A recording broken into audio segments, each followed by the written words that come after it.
Hello, one. Hello, all. Welcome to the April 19th through 21st edition of Show Business. I am CP. I am Dino of the Late Late Horror Show. And I'm Lindsay of my 2 cents of nonsense. And we're joined by a special guest, Sean Chandler of Sean Chandler Talks About, with his giant bass is here. Thank you for being here, Here Sean. I am. Thanks for inviting me. Hey, Sean. Hello. Thanks for coming on the show, man. It's nice to be here and get to talk nerdy stuff, numbers and things like that. So Yeah. When I thought of Avengers, I thought of nobody else to ask you. So before we get to Avengers, Dino, why don't you read us what happened this past? I think it was a holiday. Was it technically a 4-day Easter weekend? weekend? Was it listed as a 4 or 3? No, 3-day weekend. Okay. Yeah. Coming in first is La Llorona. Did I say that correctly? I just wanted you I to butchered read it. that. You know what movie I'm talking about, people. 26 million. Followed in second place, 16 million, Shazam. Then we got Breakthrough at 11 million, which very interesting that came up so high on the list. But Captain Marvel did a little bump and is in fourth place with 9 million. And Little rounds us out in fifth place with 8 million for the weekend. Woo. Yeah, it's Captain Marvel, as you said before we went live, or maybe it was Lindsay. Yep. Captain Marvel was in sixth last week, so it's not an incredible push. I mean, last year Black Panther had a bit of a bump the week before Avengers, so strange but not totally out there. But And it's seventh week though. That's impressive. Yeah. Bumped to And fourth, finally crossed yeah. $1 billion. It was over $1 billion for I think a couple of weeks now. So and I think it hit 400 million domestic this week. with this past weekend, right. So yeah, the weakest Easter weekend in since 2012, Lindsay? I believe 2012. Yeah. Yeah.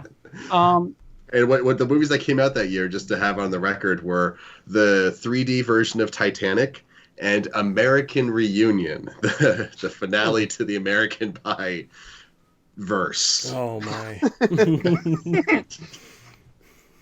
Interesting. Wow. So you guys saw The Curse of La Llorona. Yes, I did. I'm sorry. I'm such an amateur. I had it playing on. So I guess we'll start with you, Lindsay. What were your thoughts, and does it deserve the non-attention that we're about to give it? Or is that me? Am I down? Am I down? Or is No, it you're good. You're All right, good. Sean. He's We'll start with you, disappeared. Sean. All right, yeah. So I actually kind of going through the movies in this top 4. I saw more trailers for Breakthrough than I did for Curse of La Llorona. And I mean, that's going to just any random movies just in front of. They played Breakthrough a ton. I think I saw one for Curse of La Llorona, and then even beyond that, I guess I don't want to, in case I'm not supposed to spoil or anything like that, but there's a specific thing they could have done with that movie to promote it, to get a lot more people to go see it in the trailers, and they didn't do. And it's not like a big surprise twist or anything like that in the movie. It's just very weird that they chose not to promote the movie heavily, and that they didn't say this very important thing about the movie that makes it more interesting. They just don't say it in the trailers, even though they hint at it heavily. You're Agreed. referring to the Conjuring tie-in, right? Is that what you were? If you want to say that, I will. I said it. I'll take the heat for it. Go ahead. Yeah, I mean, it's blatantly in the Conjuring universe, but it's not an interesting. It's not like there's not a twist revealed. This isn't like Split, where it's like keep a secret, like hush hush. No, I mean, in the trailer they show the character that's the bridge between this film and the Annabelle films, and just for no reason, they said from the producers of The Conjuring instead of saying in the Conjuring universe. Like, I have no clue why you would do that. If you're gonna put this guy in the trailer, why would you not say that? So I don't know what the deal is. I don't know why they promoted it that way. I don't know why there weren't trailers out there. But as I said, Breakthrough, this faith-based movie, I probably saw 5 times as many trailers for it as I did for The Curse of La Llorona. And I go to most all of the horror movies, and I still didn't see trailers for this thing. That's a good point. I hadn't realized that, but yeah, you're right. I think I only saw like a half trailer for this like 3 months ago. Like it's like the scene in the car, and that was it. I'm like, oh, that was a cool scene. I'll see that. But I think that was it. Yeah. Interesting. It still made it to first place too with 26 million. You know. Right. Yeah. And I mean, it's not great or anything, but it's not bad either. It's just like right in this weird mediocre middle where I don't understand why they didn't like. It's better than several of the other movies in the Conjuring universe. I don't know why they didn't like. I just don't understand what they were doing with it or why they treated it the way they did. But I mean, it still made 25 million, so cool. Yeah. I actually really want. Sorry, CP. The not the Warrens, but the guy that they bring in to be the not Warrens in this movie. I thought he was awesome. I want him in more of these movies. Of the movie. Absolutely. Yeah. As soon as he showed up, I probably bumped my score up a letter grade because he was just so fun. Right. I mean, it was. I can't remember his name on Breaking Bad, but he was so. If I'm repeating any, Tuco. That's it. Thank you. And if I'm repeating anything from when my Skype crashed, sorry. Rest in peace, Lorraine Warren, who passed away this weekend. Oh, that's right. So, and Lindsay, just to say real quick, you are blurry, so you've got your blur on in Skype. Just to throw that out there. Weird thing again. Yeah. Okay. You've got your Skype's new interesting little effects they got going on there. So you don't want to see my background; you just want to see me. Is it trying to be blurred out? Is it offensive? Lindsay, we heard nothing of what you said. Oh, so if you want to just go ahead and restart, yeah. Yeah, I was just kind of gonna say I like what's her name, Linda Cardellini from Freaks and Geeks and Scooby Doo and stuff like that. So I like seeing her, and I loved when Tuco showed up, but. Yep. I was just kind of disengaged for a lot of that movie. It just felt very, very traditional, like a very. It just felt like it should have come out around a couple years after Insidious. It was just doing the Insidious thing again in a way. All jump scares, pretty much. Yeah. Unfortunately, yeah. And actually, it did one thing that really annoyed me because I've liked how a lot of jump scares these days have been just things in the frame as opposed to like cranking up the music. So it'll be like someone screaming or someone actually hitting something. But then this movie went and ruined that by having characters scream so loudly. It was as bad as them cranking up the music. So it even messed up the thing I like. So the thing that makes the Tuco character so interesting, he has this totally deadpan sense of humor. Yes. And for half the movie, 60% of the movie, there's almost no humor. And then he shows up and everything he says is just totally deadpan and it all kind of lands. Yeah. And the guy's kind of like, it's like he's sleepwalking through the role, and somehow it totally works in the context of this movie. And I mean, it was every single one of them got a laugh out of the audience. And it like the whole tone of the movie kind of changes as soon as he shows up. Yeah, it really kicked it up at least 3 notches, at least a couple points. It was kind of impressive. But I don't know. I don't know if I'd really be in a hurry to watch it again. It's one of those I'm kind of just okay with forgetting. Except for Tuco. Hey, I want more of him. Yes. Did both of you see Breakthrough? No, I did not. I did. It was honestly, it was better than a lot of faith-based movies these days. Was it proper for Easter? Because I always thought that release date was a little funky. It fits. Like God's Not Dead 3 came out last Easter, so it kind of makes sense. Okay. And this one's kind of fascinating because it's directed by B'Elanna Torres from Star Trek Voyager. It stars Eric Foreman, the Allstate guy, and who's the other? And Josh Lucas, like heartthrob from the early 2000s. So it's a very all over their cast, but they're all very good. Eric Foreman from that '70s show.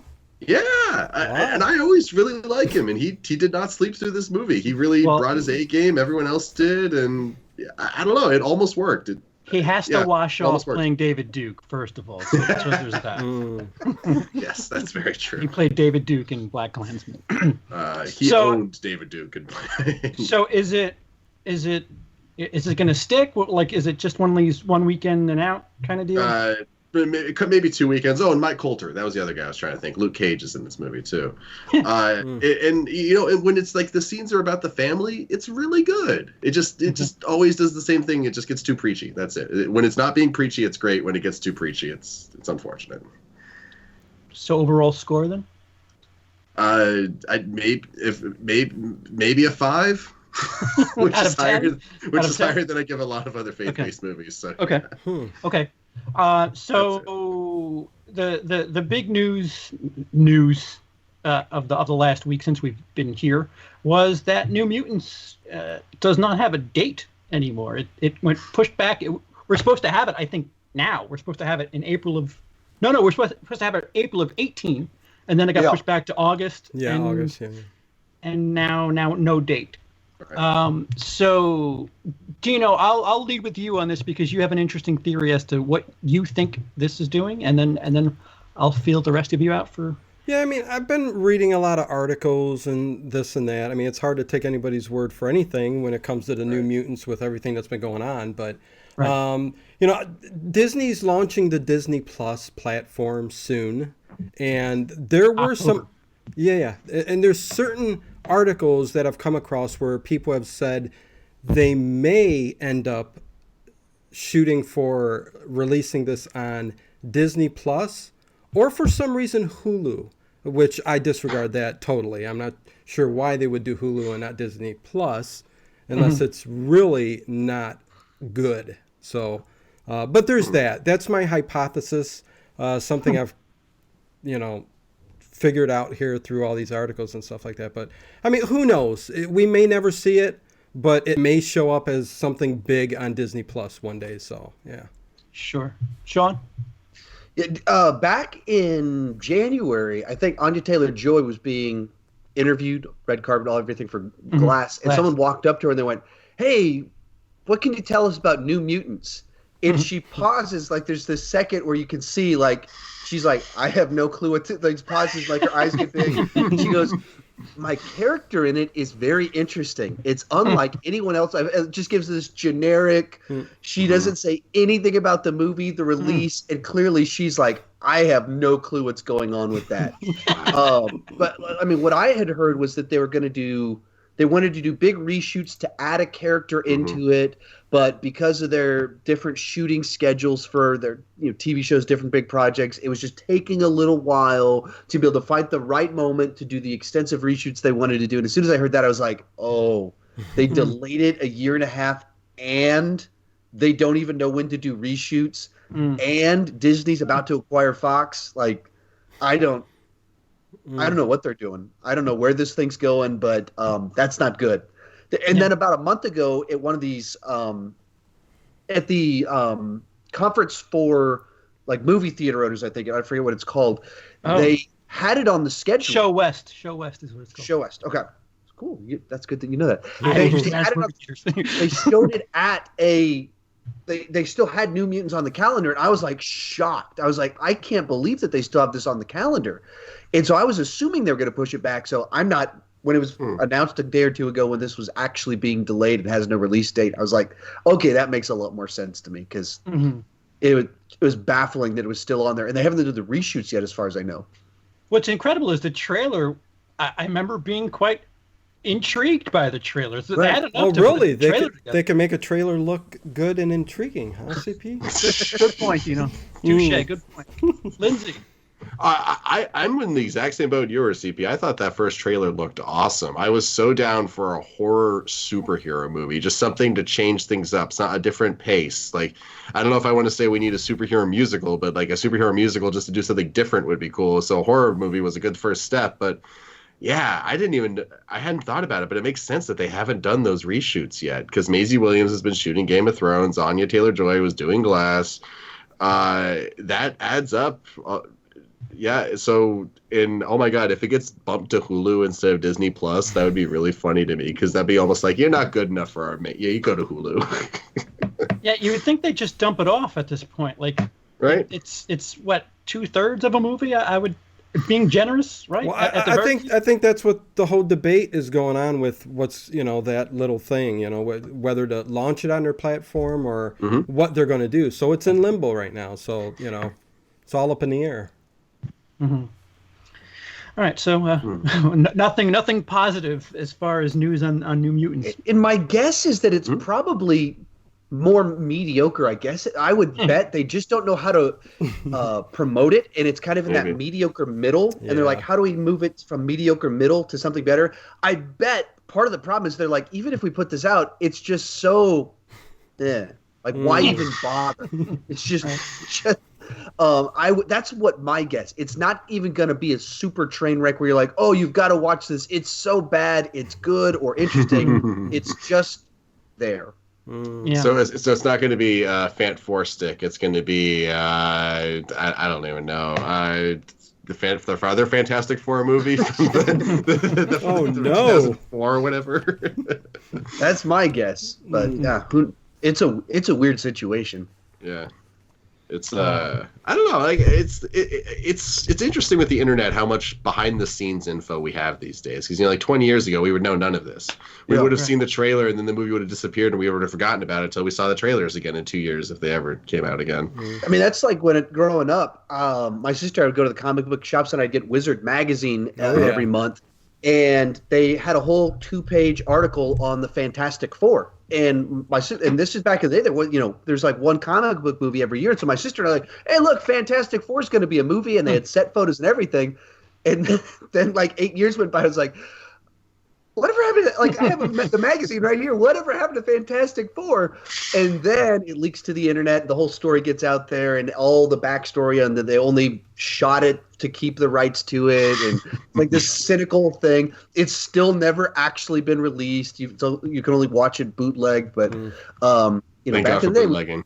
yes, a wonderful, wonderful thing. But yeah, like we didn't know any of this stuff back in the day, which in its own way made it like mysterious. Right now, it's just going to be this blah movie that we eventually see in some format somewhere. Yeah. Right. The way you talk about that, I'm curious to see if the Nicolas Cage Superman movie, if it were being made today, what the temperature would be of that, because it's an intriguing story. John Schnepp made a documentary about the process of that movie, and it's fascinating to say the very least. It would be really interesting. Go ahead. That's the only thing I've ever crowdfunded or given to a GoFundMe was for that John Schnepp documentary. Oh, wow. Nice, okay. nice. Yeah. So a trailer dropped, a large one for us in the horror community. You say that so shamefully. Yeah, I don't know what community. I'm a loner. I'm nowhere. They did. Yeah, Child's Play, the remake, got its second trailer. And people are complaining about the most strange things regarding this movie, and Really? I have to Strange yes. things? The way Stranger Things? the way Chucky looks. I mean, I think you're on board with that, Dino. You're one of the complainers about his look, right? Yeah, I mean, I was pleasantly surprised at the trailer and everything, the voice, everything, but the way Chucky looks is the only. And I'm not even going to call it a problem, because it's not a problem. It's just, if I have anything negative to say, it is the way he looks. He's supposed to be a robot, but doesn't quite got that look and that grin. I don't know. It just didn't do it for me. I don't know. Thoughts? So you're still skeptical. On Chucky as a character, yeah, in the movie. Like I said, everything looked great. Dino, can I send you a copy of Seed to rewatch, and then you can get back to me on how you feel about Chucky? Sure. Ooh, Seed. Ooh. Sean, what are your thoughts on the? You've done a reaction video for it, right? We could watch. No, your actually, thoughts I haven't actually. I did the first one. Is that one I'm confused? But the last week I've just been so busy, and then I've also been trying to stay off the internet because I'm just so scared of catching the Endgame leaks. I didn't watch any of the new trailers that came out last week, and I still haven't watched any of them. So if I don't do a reaction, I just hope that I can watch it in the theater for the first time. If I don't do it, that's kind of my policy on things, because I'd much rather see it on the big screen in the proper format, right. And get to enjoy a trailer the right way and not be kind of part of my job or whatever. So I haven't caught this one yet, but my quick thoughts on Child's Play thus far, I with 30 years, and then there've been some bad movies in the main franchise. So 30 years feels like a reasonable amount of time. So I'm very open to the idea of doing it.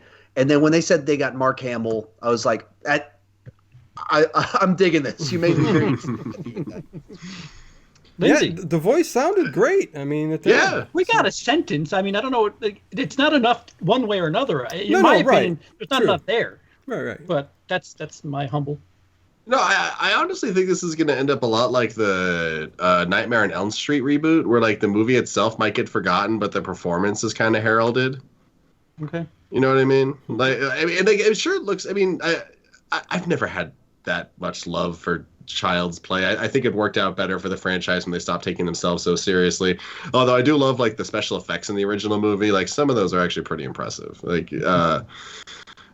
but yeah, I don't know. I'm literally only on board because of Mark Hamill at this point. Oh, Really? jeez, really? Yeah, Okay. I'm just like it's the seed of Skynet. I don't know. Why not? Let's see what happens here. I keep saying chopping them all with a heart. That's what I want to see. Oh, that's good. Okay. But yeah, so I'm fired up. I have like 3 or 4 videos about such things. And Dino and I talked about this trailer at length on, was it Thursday, Friday, Dino? Yeah, I think so. Yeah, couple Yeah, so hours. go go back and check that. But the real reason that Sean is here, the big weekend coming up.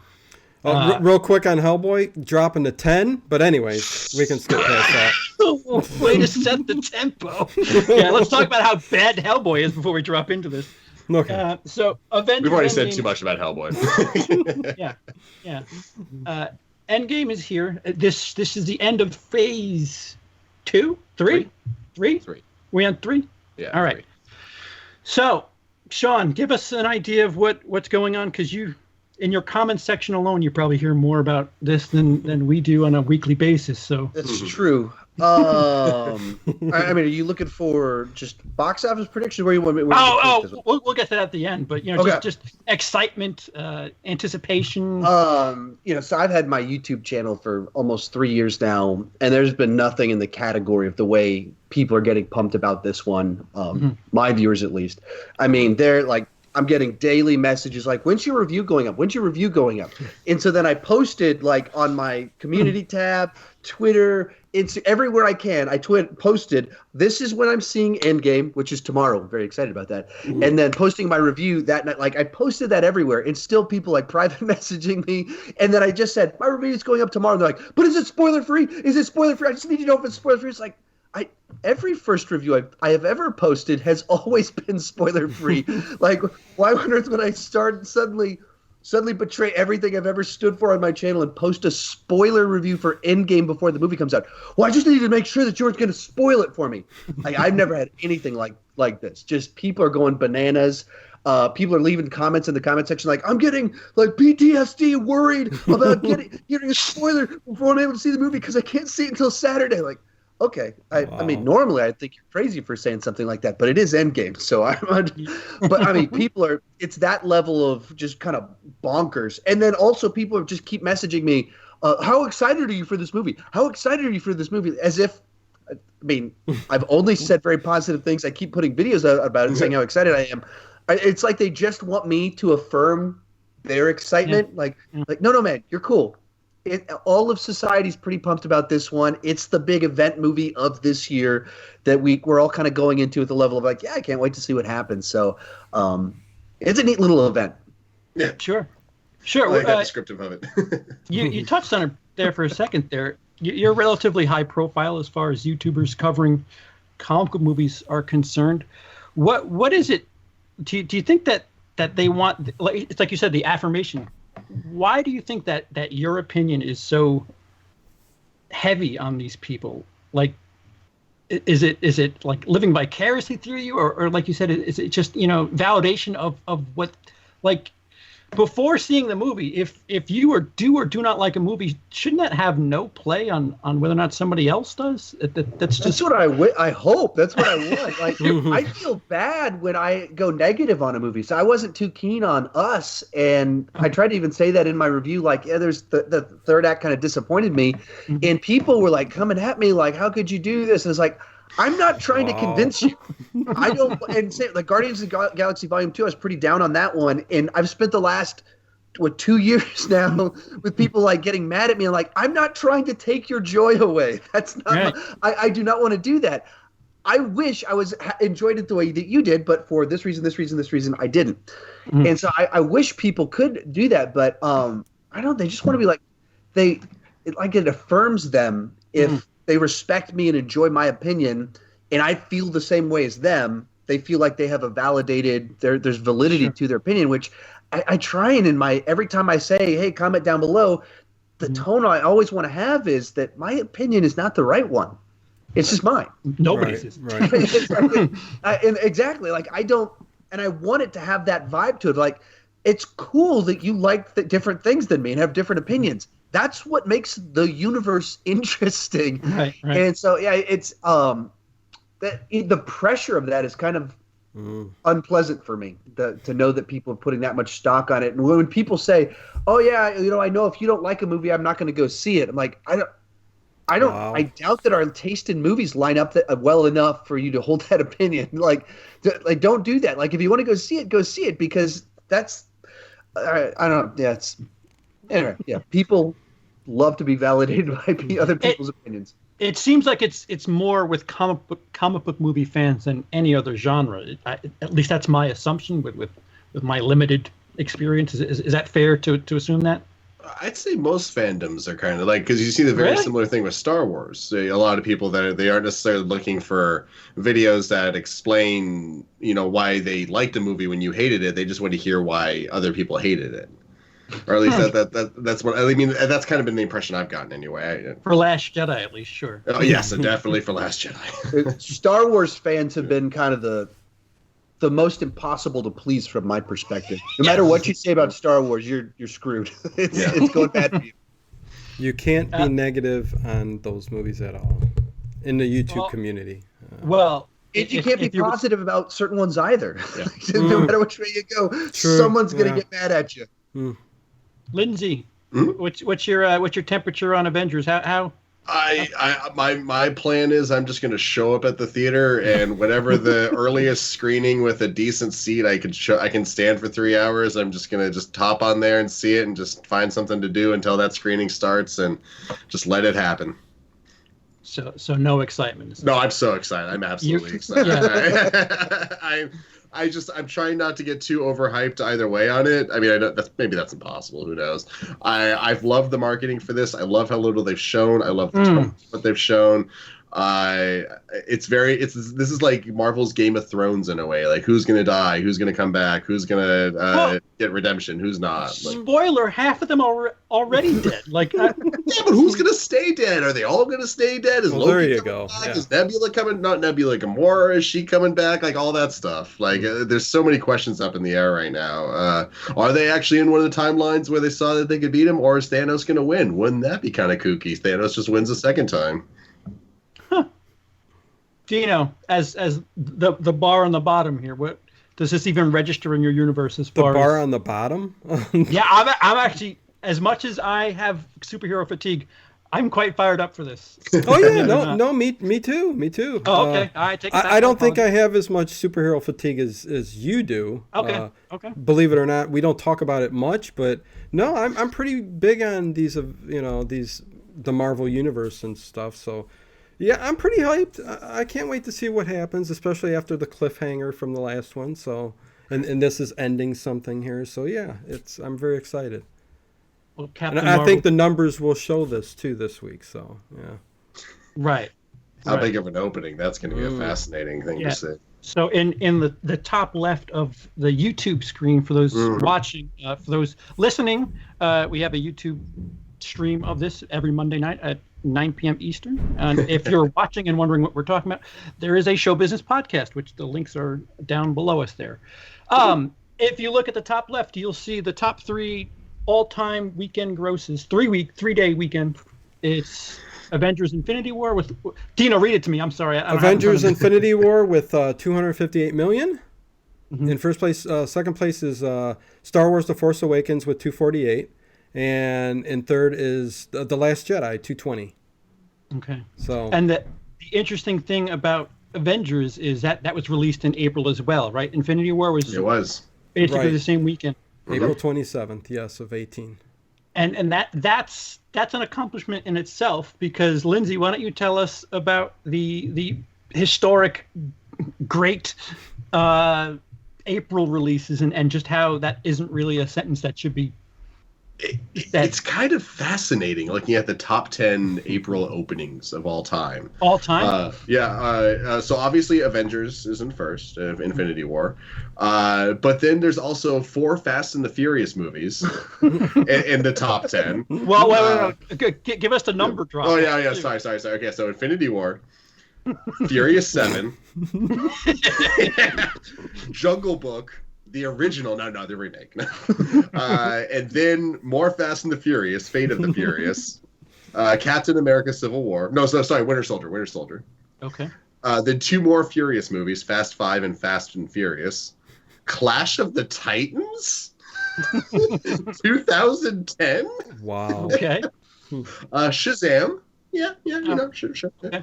And A Quiet Place.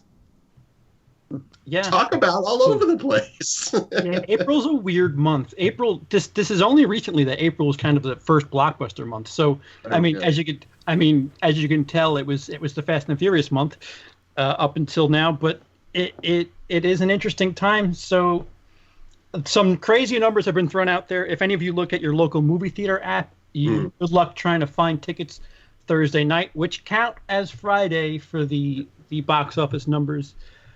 Let's hear guesstimates on what are we breaking records this weekend, Sean? Yeah, I think so.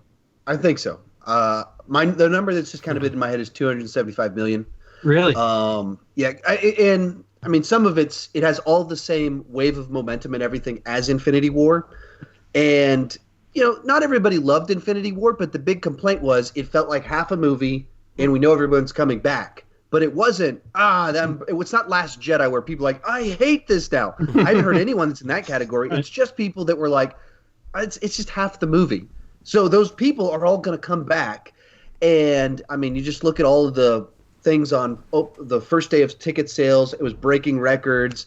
Atomic Tickets, the Atomic Tickets numbers are just insane how many more they sold. Oh, boy. But at the same time, I don't know if a 300 million weekend is even possible yet because other movies are still in the theaters. Therefore, there just aren't enough screens to be able to make that big of a leap forward. So I'm going to go with 275. They're going to make room. I've actually got a very interesting comment on that front. Right before we started recording, I was reading a thing about how a bunch of AMCs are staying open 24 hours. What? Some of them for just Thursday, some of them for Thursday, Friday, but some of them for Thursday, Friday, Saturday, Sunday. Yeah. Maybe they can then. Yeah, that's what I'm saying, right? Well, you know what, Sean? I'll jump back on Sean's side here for a second. The movie is 3 hours plus. That's true. Yeah, that's true. So no matter how many screens you put it on, the one screen that it starts on, you got to wait 3+ hours, 3.5 at the tightest. So, that plays into it too. It's not an hour 40 where you can get 5 shows over the course of 10 hours. You're going to have to wait on one screen at least. So that might play into it. The sheer length of the film. Yeah, that's true. I didn't factor that in. That could be one of the ones that's just this very odd thing that just kind of ticks it back just a little bit because you cut one showing every night. That has with a movie like this where so many people are trying to get tickets, that multiplies out real quick. Tino. Are you asking for numbers right now? Yeah.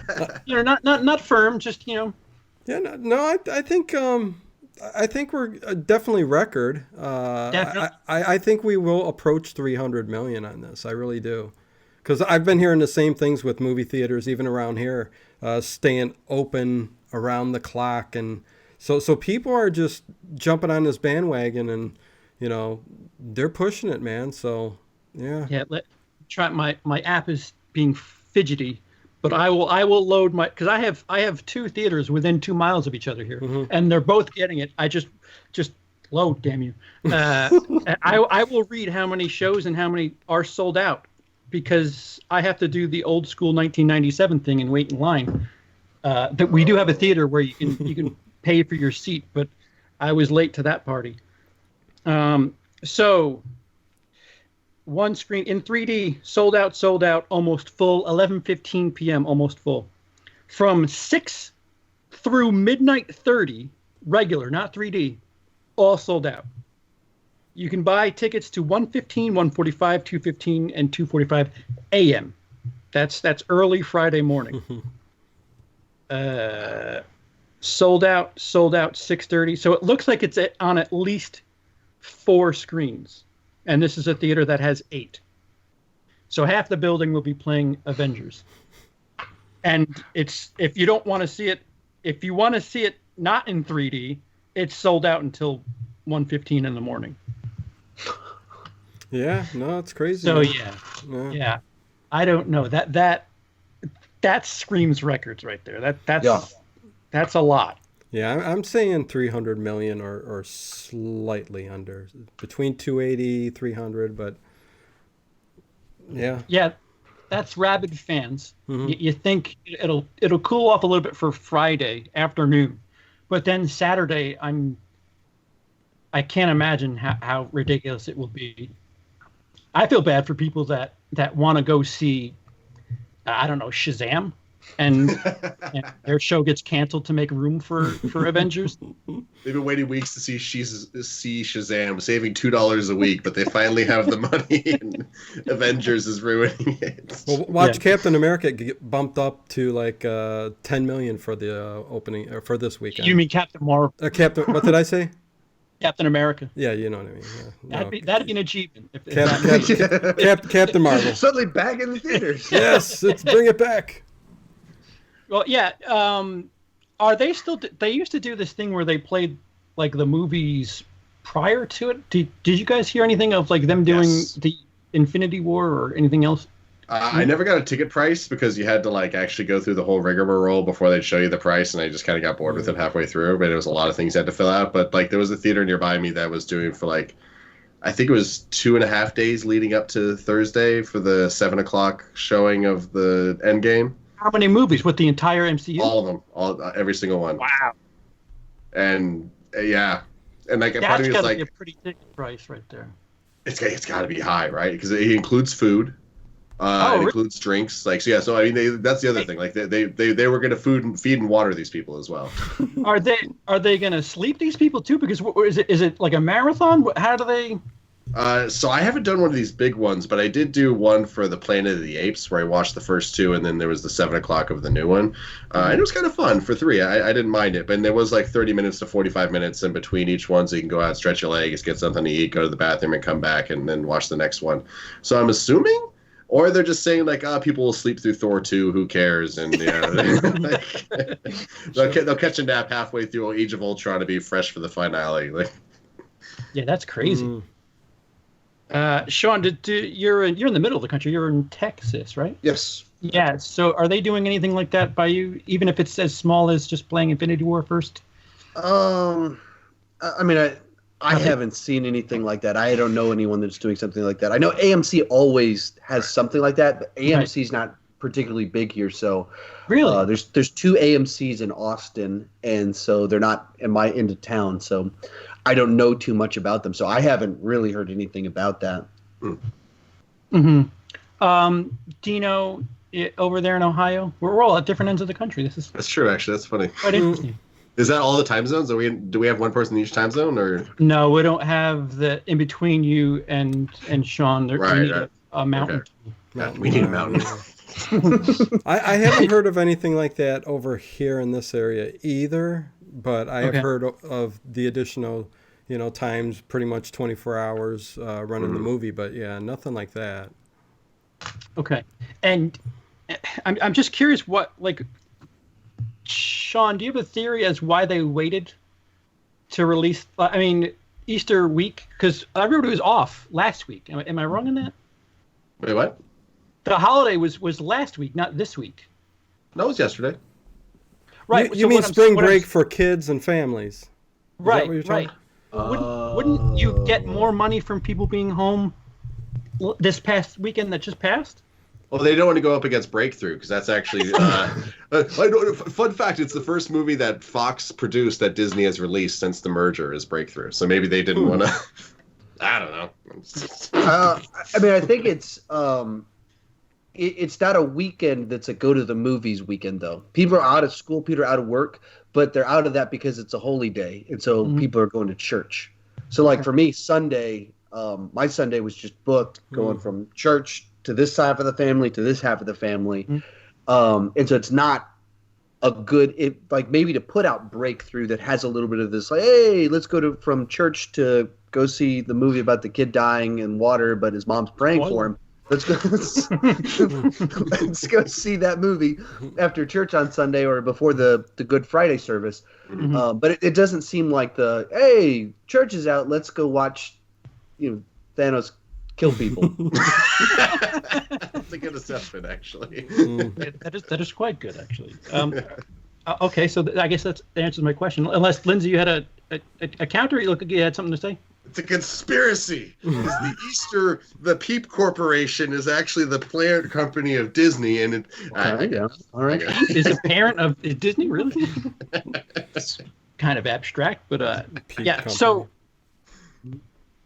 So as we mentioned before, April isn't a very strong month. Is there something to be said for, like, it used to be you waited till late May, even mid-June, to pump out the giant blockbuster movie, and here we are with all of Disney's confidence, arrogance, whatever you want to call it. They're dropping something late April, and it's just gonna.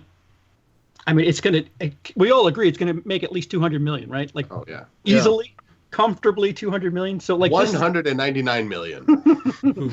So like this at the very. Go ahead, Dino. They know it worked last year with Infinity War, so there you go. Yeah. You know, why not do it again? I guess my question, a longer version of the question I asked to Sean is, are they leaving money on the table by releasing it when kids are in school on Friday and people need to get to work on Monday, vice versa, so on and so forth? Like, as opposed to releasing it July 4th weekend or another typical movie weekend. So that's what's getting weird about it is that, I mean, you look at the top, however many that was, Infinity War and then 2 Star Wars movies. The 2 Star Wars movies came out with like December 17th. Mm-hmm. And so then right before Christmas break started, so school was still in for those ones as well. And kind of all of our bets, all the rules that seemed to play and determine the way we would calculate things 5-10 years ago, Disney's kind of taken that and thrown it away and been like, all right, we're just going to make these a big event films that it doesn't really matter when we drop them. People are going to show up to it. That seems to be what they're doing. Sure. And they're trying to find a window where they get a few weeks. So both with Infinity War and Endgame, they announced it as being released the first weekend in May. And then whenever like the first trailer dropped, they're like, just kidding. We're going to put it out a week earlier. Like, why are you putting these movies out in May? But it gives them like one more week without any real competition. You had to get that staying power in the legs. I forgot about that. Didn't they announce like a month before Infinity War came out? Robert Downey Jr. said something like, "Hey, all my friends, let's go watch this movie a week early," and then they actually did, like within something like that. Yeah, right. I'm not crazy. That was the thing. Yeah. I mean, it was like this very weird, like, yeah, we're gonna put it out a month early, like, or a week early. What? Like, surprise! Yeah. Well, so like you were saying earlier, 5-10 years ago, this model is I guess what I'm talking about. So that model used to be staying power too. You know, how many weeks can you stay at the top? And you kind of alluded to it with them pushing up to April. But that's not really the thing anymore. It's not really, you know, let's stay in first for a month. Now it's just get as much money as you can weekend one. Yeah. Mm-hmm. Well, the difference is like so many more big movies are put out each year. Like how many big movies did Disney put out in 2008, 2009 versus this year where they have Star Wars, Marvel, Captain Marvel, Spider-Man Far From Home later this year. Not to mention they got Aladdin coming out. They've had Dumbo. Like that's a lot of movies, and you got to spread them out. Is Spider-Man officially Disney, or is that half and half? It's Sony. Yeah. Yeah. Oh, okay. Well, still, but I mean, in a certain way, it's competing with themselves. It is. Right. Yeah. That's why they got to spread it out a little bit. But I mean, I think you got 4 live-action remakes, I think, this year, and then you've got 3 MCU films. Yeah. You've got Frozen 2. You've got Star Wars in December. You got Star Wars in December. You've got a Pixar movie. Like, I'm running out of fingers. And so literally they're just going, okay, we're not going to put something in January, and we're not going to put something in September, and every other month we're going to have a big tentpole release. In theory, a big tentpole release. That didn't work so well with Dumbo. It made $10. Did it make money? I mean, I think worldwide it did okay. Good question, actually. Where is Dumbo sitting right now? That was in 7th, wasn't it? Didn't that drop to 6th? Sixth place. Sixth? Yeah. But worldwide, yeah. No, it's a worldwide 307, domestic 101, and it is in its fourth week. Yeah, fourth week. Oh, okay. All right, that's not terrible. Yeah. You'll get Avengers making 300 million, and then come holiday season, Star Wars is going to be 320. I don't think so, Dino. I think there's enough people that are angry at the Star Wars that they're going to question. Will Star Wars make 200? 200, I think it will. It'll make 200? Okay. Yeah. Okay. Yeah. Well, the thing that I'm surprised nobody brought up about this is the finality of it. Like, you're getting no matter what people said, if like Sean was talking about earlier, the complaints of Infinity War being half a story. Here it is. It's the season finale. It's everything's coming to this one movie. So it's same thing for Star Wars, but Avengers, you're getting the end of a lot of stories. I mean, there's so many rumors about certain actors not sticking around, and there's this soft reset with Brie Larson being the head of that, however you feel about that.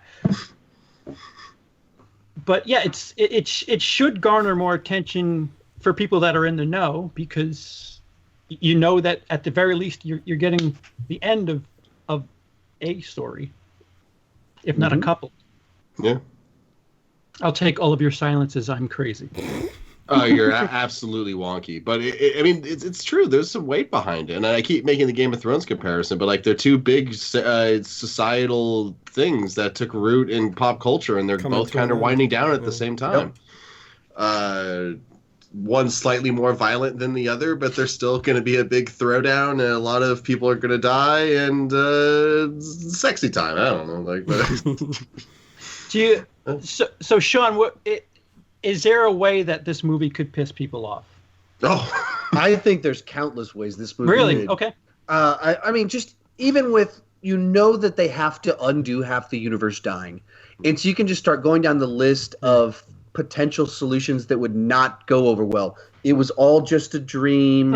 horrible. I think if you do Days of Future Past, this universe, you make people mad. People wanted them to do a reset on the X-Men universe because they'd gone just so funky with a couple of them. They don't want you to erase the first Avengers from the timeline. They could do something like that and step on a lot of people's toes.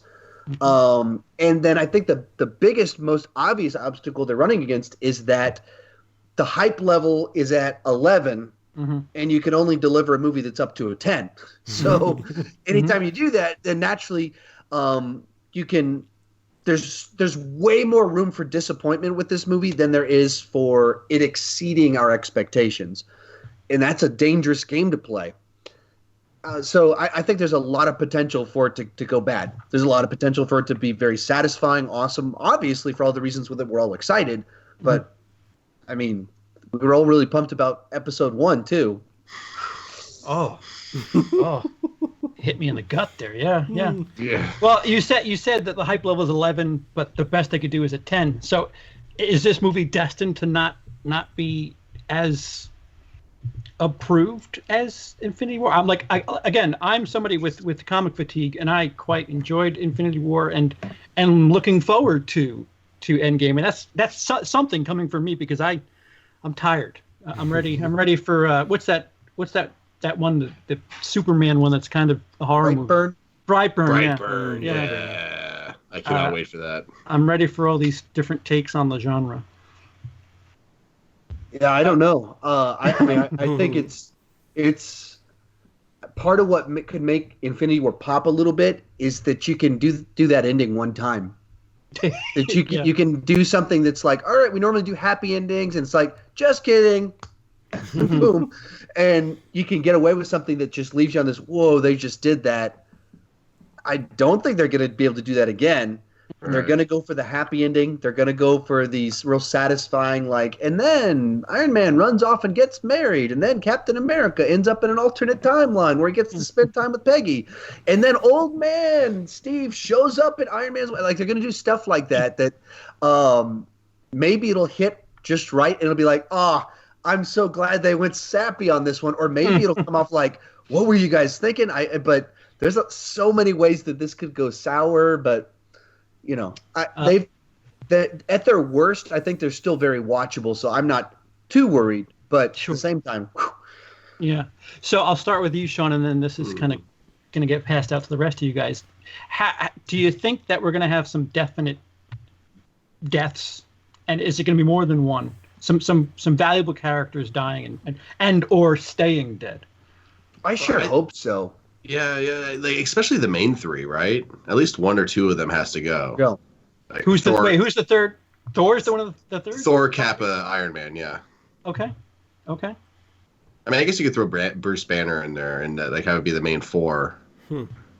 But what if they all have to like sacrifice themselves in order to like bring everybody back? I was thinking that'd be one way to do it, but that's one death. I mean, one person to save the entire universe. So. Right, exactly. Okay. That's kind of what I've been saying since last year, is that it feels right to kill off Steve Rogers. Like you can kill off Steve Rogers, and I don't think you feel like, oh no, this is horrible. Like you don't see a future for him. Like he's a guy out of his time that doesn't know what Star Wars is, and the late girl that he likes is obviously dead and an old lady, and then had this creepy thing where he kissed her granddaughter or whatever it was, and he's a guy out of his time, and he's a soldier. He's been trying to die a soldier's death since the 40s. And so I think you kill him off and you can have this big impactful death. He sacrifices himself to soldier, and it's okay. You kill off Tony when he's trying to settle down and get married and have kids. That doesn't feel right. Like you kill off Ant-Man and leaves his daughter out. Like that doesn't feel right. So it's just Steve's the one that seems the greater good, Sean. The greater good. It's true. Kill off Nebula. Like Nebula is defined by her relationship to everyone else, and they're all dead currently. So kill her off and bring them back, and then kill off Steve Rogers. We get 2 deaths, 2 pretty different franchises. We're good to go. All right. So Lindsay,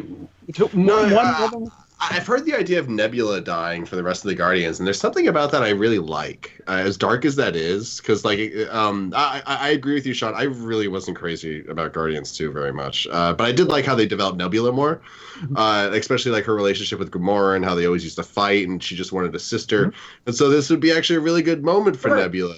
So that'd be cool. I don't know how it would work practically. Does like one person need to sacrifice themselves for like X number of people to be unsnapped?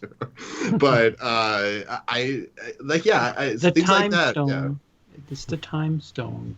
Yeah, but you can go back in time. That's really.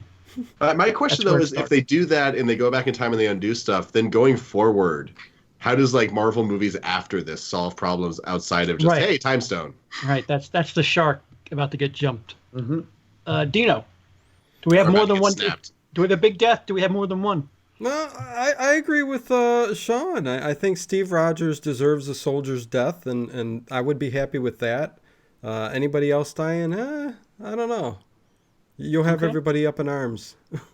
Yep. I don't know if they killed half of everybody off last time, and I didn't see many people. But they complaining. knew that wasn't the end, so yeah. This is bolting. Well, it was just done so well last time. Like, I think Spider-Man's death is still traumatized like an entire generation. I know I wake up sometimes screaming Spider-Man, but it was just done so right is why it works. So just the trick will be like, can they get an emotional impact from it coming back that they got from everyone dying or snapping or whatever. Exactly. That's the kicker. So they introduced a new character in between, technically introduced, like, I don't know, she's from the 90s. So Captain Marvel is getting shoehorned into the middle of this story. Do you think space pagered in, not shoehorned in. Excuse me. Excuse me. They called the red phone. So do you think they're going to have a hard time wiggling her into this story? Because it is, I mean, as an outsider, somebody who's not truly a fan, it does look a little funky. Them halfway through a story dropping somebody that we really didn't have much knowledge about, right, at the beginning of the movie. I think she'll have a role to play, but I don't think she'll be the answer. Like maybe she'll like keep something busy single-handedly, or maybe like punch Thanos in the face a couple of times so they can retry the getting the glove off of his hand thing that they couldn't quite get to work last time. And since Peter Quill's been snapped, it's obviously going to work this time. So. Yeah, but isn't she supposed to be stronger than even Thor? I think she's got like Thor's endurance, like the strength of Thor, like the endurance of Hulk. Some cartoon always said that, and I always use that as the frame of reference when thinking of her. I mean, who knows? I mean, like, plus he's got the glove, and I guess the question is going to be, because the glove was obviously damaged at the end of Infinity War. So how much power is the glove? How much can he use the glove in this one? I guess that'll be the determining factor in how much muscle they need to take him down this time. You mean the gauntlet?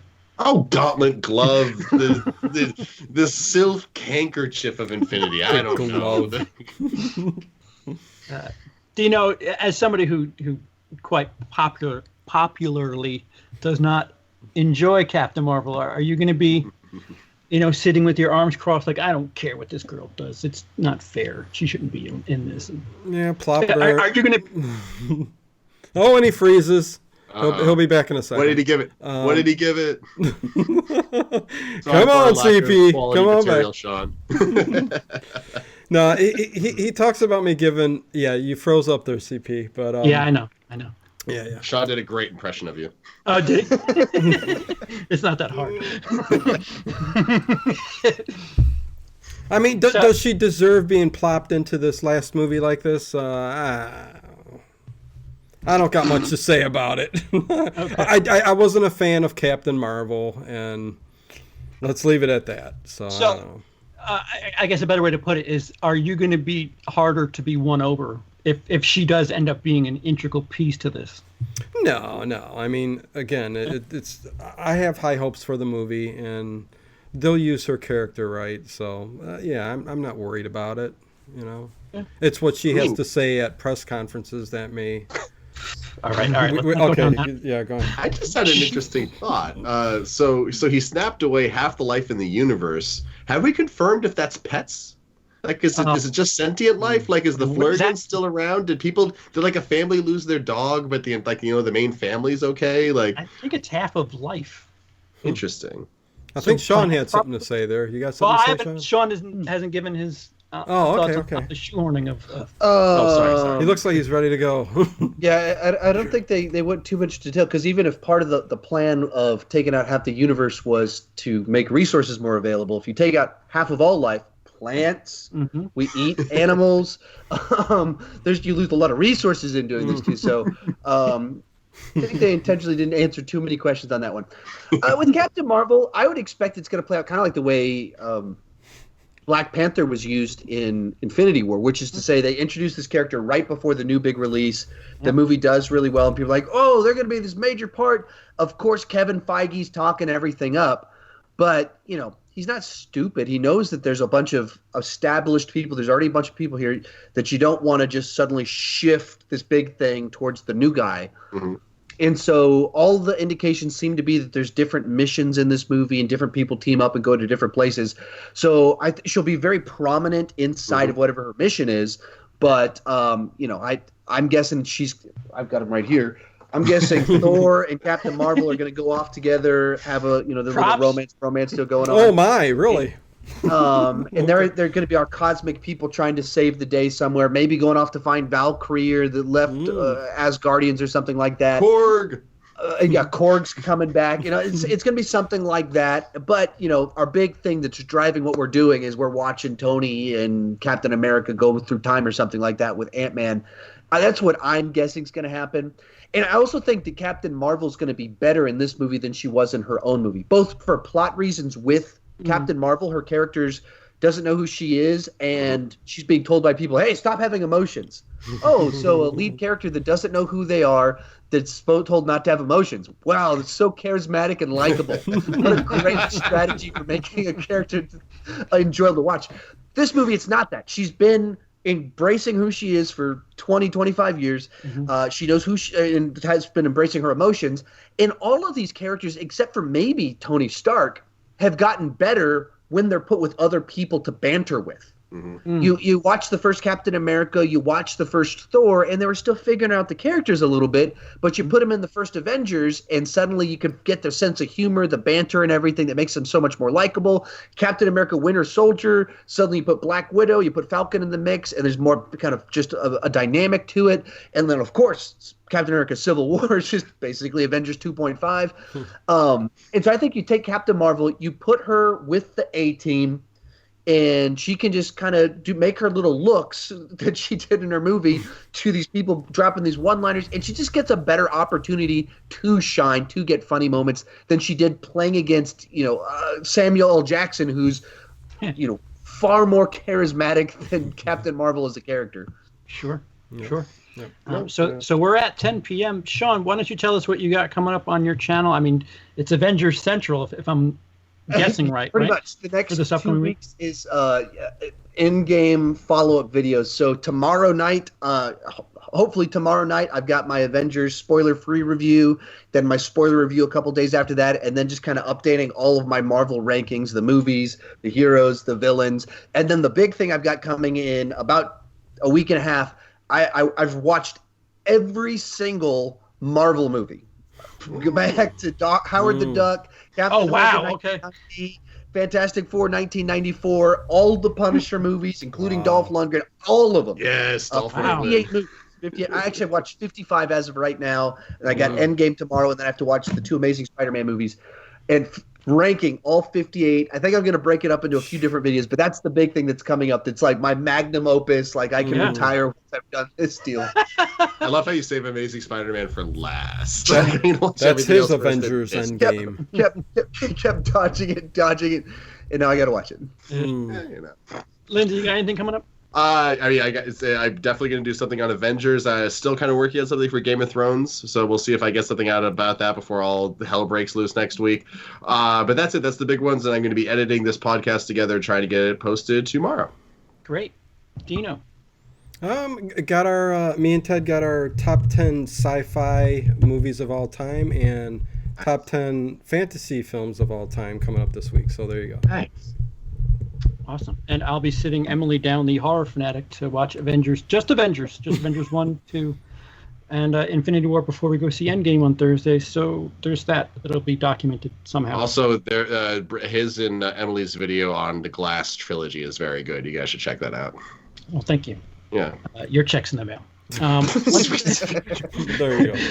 Once again, Sean, thank you so much for joining us. And thanks, everybody, for watching. And everybody in the chat, thanks for joining us and taking part. We'll see you for the after hours. Okay, I love you. Bye-bye. Bye-bye.